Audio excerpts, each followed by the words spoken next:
While the novel's plot was intricate and compelling, the character's development was somewhat lacking in depth. Okay, let's see. So we have a subordinating conjunction at the beginning, while.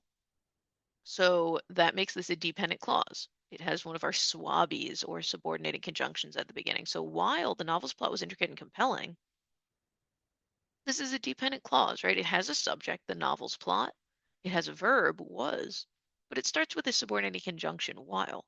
So it can't stand by itself. It's dependent or subordinate. It's not a full sentence. It's not a full independent clause. So certainly a period is not going to work there because that makes it sound like, well, the novel's plot was intricate and compelling is a full sentence, which it's not. So period doesn't work because that needs two full sentences. But here we have a comma fanboys.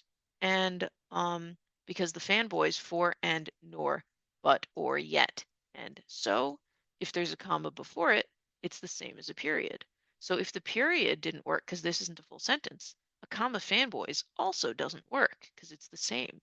Again, a comma fanboys is the same as a period or a semicolon. It goes between two full independent clauses. So cross that out.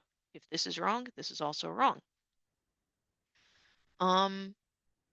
Now these two are pretty different, so we're just going to have to read it and see what's going on. While the novel's plot was intricate and compelling, the character's development was somewhat lacking in depth.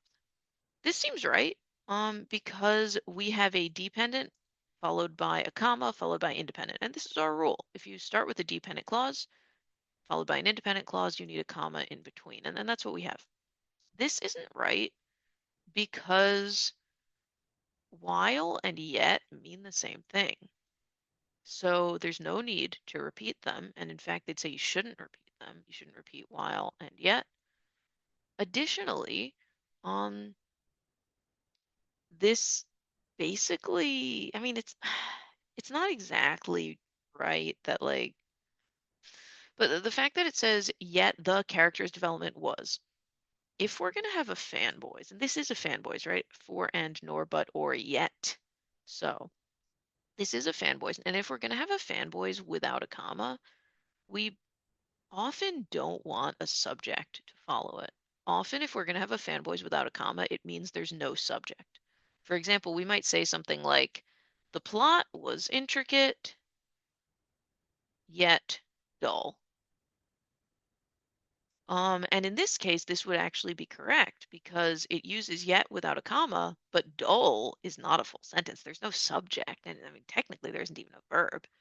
Um, So here, the fact that it uses a fanboys with no comma, but then it's immediately followed by a subject, that's kind of weird. Normally, if a fanboys without a comma is correct, it'll be followed by something that it does not have a subject. It's clearly not a sentence, like dull. So anywho, this is good because it follows the rule. Dependent, comma, independent. Yay.